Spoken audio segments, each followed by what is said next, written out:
Welcome back. This is Ajit Sidhu.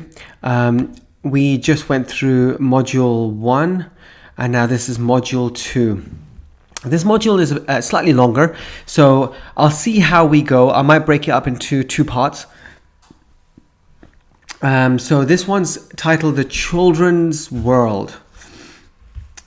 And let's go into it.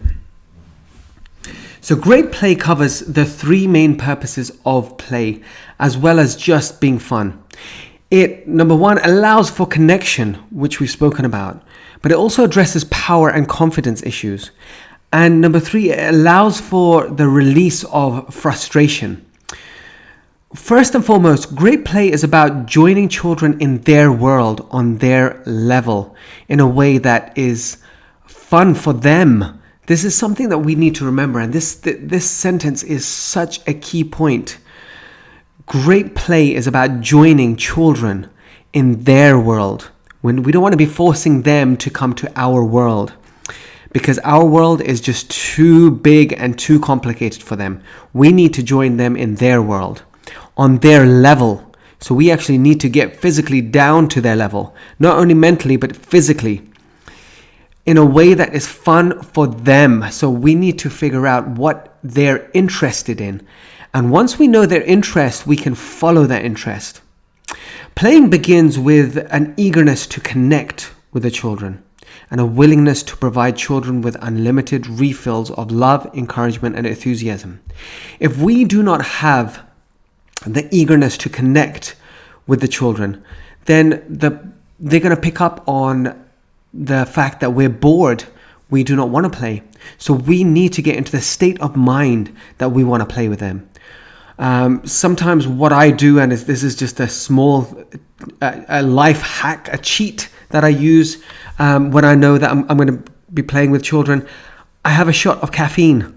It wakes me up, it gets me alert, and it gets me energized. Now, I don't drink coffee or tea, but I do a lot of exercise and pre-workout supplements are fantastic for play. I use that because I use it for my exercise. So what's more important than exercise is playing with children. So I use it there as well. And that creates an automatic eagerness to connect with the children and enthusiasm. So that's just a small little trick that I use, which works amazingly well. Re-entering the world we once knew. We got to remember, we were all children once. We knew this world. We knew this world of fun, creativity, a world where tooth fairies existed and Santa Claus visited us on Christmas Eve. But we left that world and decided to enter this big grand world of a rat race, as you can call it. But what we need to do, and this is our opportunity and our invitation to be able to go back and re-enter their world. One of my favorite movies is the movie Hook with Robin Williams. And this is a perfect example of it. If you haven't seen this movie, you must watch this movie. I'll try watching it every single year. It's about Peter Pan, and who's all grown up. He's all grown up and he's in the world of business. And he's ignoring his children and he's forgotten his children. Not intentionally, but he's just too busy.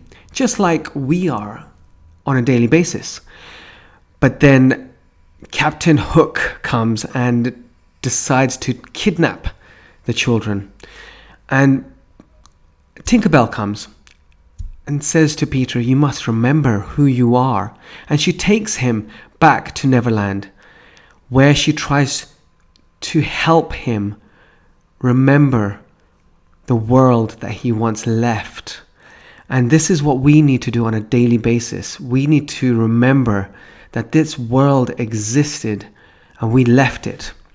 And by going through this course, we are going to, it's basically an invitation to go back. So children benefit and need time away from adults. This is something that we need to remember. But we don't have to move into their world. Like, we don't permanently pack our bags and move into their world. But to fulfill the promise of play, children need us to visit their world on a regular basis, to play with them. This kind of play can be hard for adults at first, but it is a skill anyone can develop with practice and commitment. Since children already use play to connect, to heal, and to develop confidence, it is a logical next step for adults to play with them, to offer the helping hand they need. So, like in this picture, you can see that the parents are down on the floor with them on their level. And again, I go back to the movie The Hook. It's just absolutely amazing. He has to remember who he is, and for him to be able to play again. And there's a point where he's so frustrated, and they're all sitting down on a dinner table. The Lost Boys are sitting down on a dinner table in the woods, and they're all getting food out, and Peter is very hungry, and his body's hurting, and he finally sits down. And once he's sat down, he looks at the food, and he could see that the mouth is watering, and his mouth starts watering, and he's kind of gazing to see what's in the pot. And when they open it, there's nothing in it. And everyone starts getting their scoops out and putting it into their bowls. And he's so confused. He's like, there's nothing there. There's nothing there. And all the Lost Boys are eating away, and they're loving it. And he says to Tinkerbell, there's nothing there. And Tinkerbell says, you need to look with your inner eye. And then he has a bit of a competition with the leader there, Rufio, and he beats him in a verbal competition because he's a lawyer back in the big adult world. And what he does, he pretends to scoop up food and flick it at Rufio. But as he flicks it, the food becomes real, and it splats on Rufio's face. And Peter sees this, and Tinkerbell and everyone starts saying, you started to play. You've started to play. Because now, finally, when he started to play, he saw the food, and he was able to enjoy the food. And it's a great way of actually saying that, using that example in the children's world. Once we start playing, we start seeing what they see, and it's such a magical world. So, providing a helping hand. Play is children's main way of communicating. To leave children alone in their play is like spending the day with adults and never talking to them. The adult's role in play can be quite minimal, just making sure a basic safety and being there if needed. This role may feel unimportant, but it does make a massive difference if it is you that is there. Children need adults with whom that they are closest to be nearby some of the time, even when they don't need much from us. An example of this of play is called play interlude, where a parent is doing the chores and the child is playing, and then the child, what the parent does is they look up from the chores and waves at the child a goodbye or a hello, and it's participating momentarily in the child's play, and the child feels satisfied by that. And it's a great way for parents to actually do chores whilst the parents are playing. But there was also an experiment, and I'm just going to bring the mouse here, experiment that occurred with this scenario here. Now, an experiment which was very difficult to watch, and it's on YouTube, is where there's a baby in the chair, and the parent is playing in front, and they're doing face expressions, because with a baby, the way you can play is through face expressions, smiling and agreeing with them and saying, yes, baby, that's right. And then the baby is playing, and the baby's laughing. And in the experiment, what the mother has to do is they turn their head and they come back unexpressionless. And at first, when this happens, it's a bit scary to watch. And when this happens, the child looks at the mother and tries to get attention and starts playing and starts giggling and trying to, but the mother isn't allowed to have any expression and is just looking at the child and almost a blank face, and the child starts panicking and starts crying. As the child starts crying, the parent turns the head and comes back and starts saying, "Oh baby, are you okay?" And the child immediately builds connection. And that example shows a perfect way that you build connection through play. Because when the mother was playing and agreeing and repeating what the child was doing, the child was laughing and enjoying. But once the mother had a blank face, the baby tried to get attention, tried threw things off the table. First to start playing giggle, and then start being distressed and throwing things. And then finally, when the baby knew that it wasn't getting attention, he started to cry. But then to build a connection, the mother began to play again. And this is something that we can learn from. Going to the next slide now. Children and adults use play naturally to connect, build confidence, and to heal from emotional distress. But meaningful play may need more active involvement from the grown-ups, especially when children are having difficult time connecting with their peers or adults. When children seem unable to play freely and spontaneously, and when things are changing in their lives and when they are in danger. So we're going to go into these individual ones point by point. So when children are having a difficult time and connecting with peers and adults. Aggressive behavior is one sign that children are having trouble connecting with those around them. When children are being overly and consistently aggressive with peers, special playtime with parents in which physical contact is encouraged and can help. So when you see children hitting other children or being aggressive, parents usually go in and start punishing or telling the children off. What we do need to do is go in there, go down to the level and have more physical contact with the children, because it's another way of, especially for boys, but it's true for girls as well. It's a way of the child saying, "I feel like having more connection." So they pull the other child's hair or bite. So as a parent, you can wrestle, have a pillow fight, give piggybacks, rides, as well as give hugs and cuddles. If the child starts to behave aggressively, that's a great time to take a break, calm things down, and then go back into it. It's very important to go back into it, because as the child starts to release the aggression, the way they're feeling, if we just say, "Okay, take a break," and it ends there, we've just pushed that behavior back into the pressure cooker, and eventually that pressure cooker is going to be full of pressure and it's going to blow. So we do need to go back and continue to play the physical contact. When children sitting unhappily off alone is another sign that a child is having trouble connecting. These children need adults to make an extra effort at playing, designed to lure them out of their isolation and into contact. This infusion of love, affection, and attention will help them enter into the peer play with confidence. So it's a sign to look out for is if a child is sitting by themselves alone and is having trouble connecting. This is a really crucial time when we need to get into the child's life by making extra effort to play. When children are having trouble connecting, they need a parent to help them out of their isolation. Instead, children are often punished or ignored when they are already feeling excluded and lonely. Sitting alone in one's room is not the best way to develop better ways to play with friends. So this is something that awareness is the key to success. Seeing this and knowing this, we can do better and be better. The next one is when children seem unable to play freely and spontaneously.